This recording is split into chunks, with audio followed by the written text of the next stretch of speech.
This is TLV1.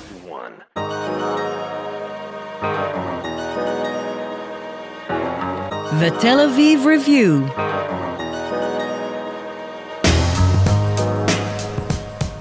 Hello and welcome to the Tel Aviv Review. I'm your host, Gilad Halpern. This is a special extra episode for our loyal subscribers on Patreon.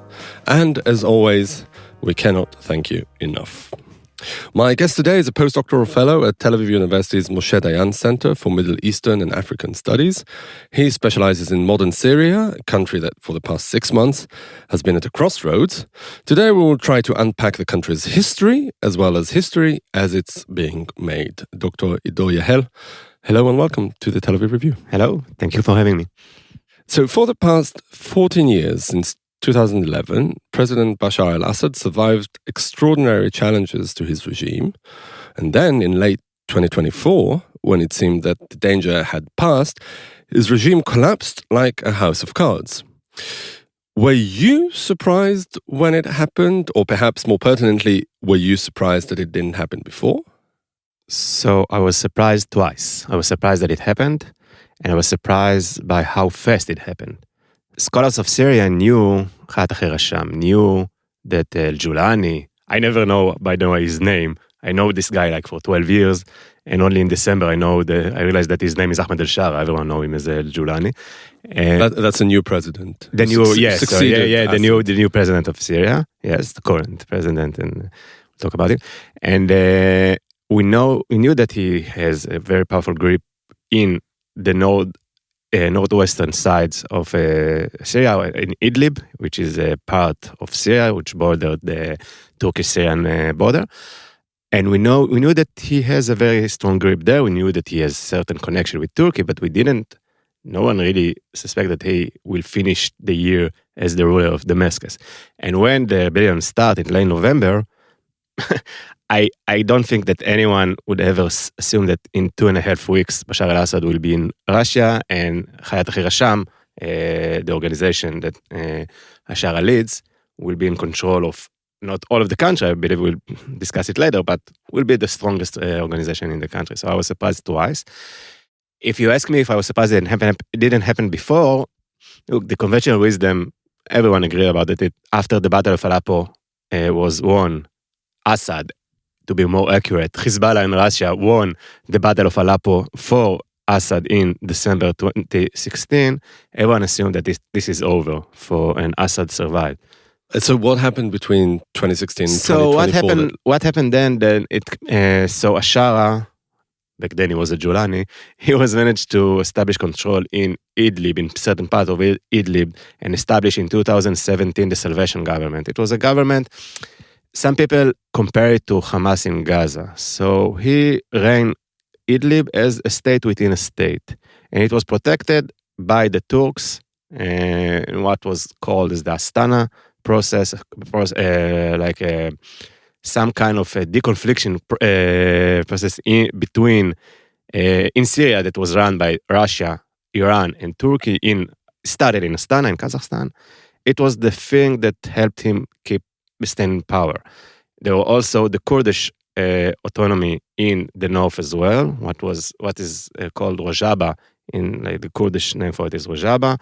It was protected by the Americans, and there was also a Turkish enclave in the north as well, mainly through its proxy, the Syrian National Army, which is a later incarnation of the Free Syrian Army, which started the rebellion before.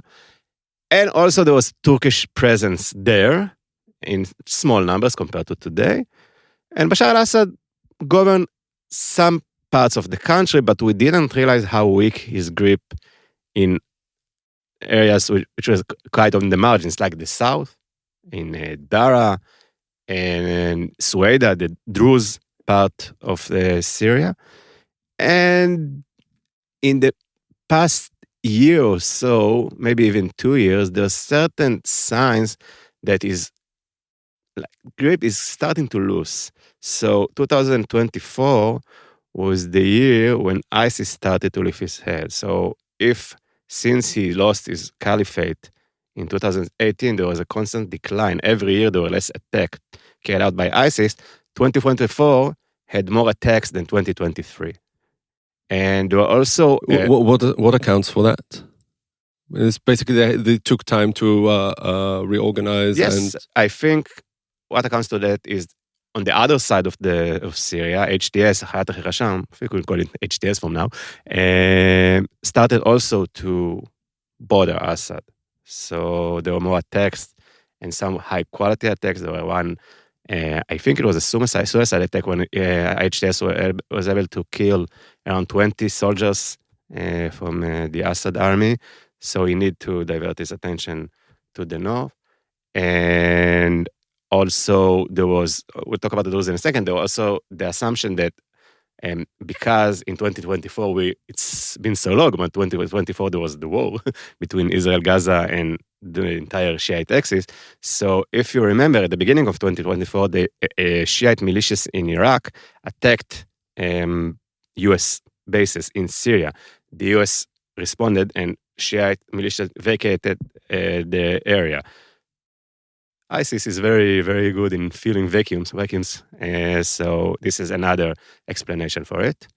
And another thing that happened, and it was not part, I think people didn't notice it. In Israel, it was weird that people didn't notice it because we are very fascinated with everything that has relation to the Druze. In Syria, there was protest, like a 2 years protest in the Druze regions of Sueda in Syria. And it was an ongoing protest. And there was some manifestation that we didn't see for years, like breaking Assad statues and breaking into the Ba'ath headquarters in Sueda and vandalizing it. And Assad was very aware about it. And he appointed the governor of Aleppo, who was able to crush the Aleppo's rebellion. He appointed him as the governor of Sueda. And so there were signs that Israel began to erode, but we didn't connect. None of us connected like this. So it was just really a perfect storm, many factors that just coincided. Yeah. We didn't see the whole picture. We saw that he has problem with the HTS. We saw that the protest in Sueda is ongoing and he was unable to finish it. This is a message to you, our most loyal listeners.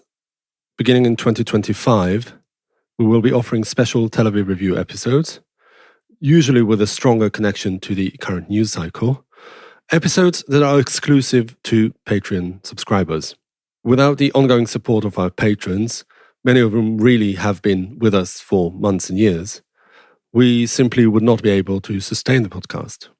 All patrons will have access to these special episodes, and they can be set up to show directly in Apple Podcasts and Spotify. Support the show by becoming a patron at Patreon. That's patreon.com/Tel Aviv Review, all in one word.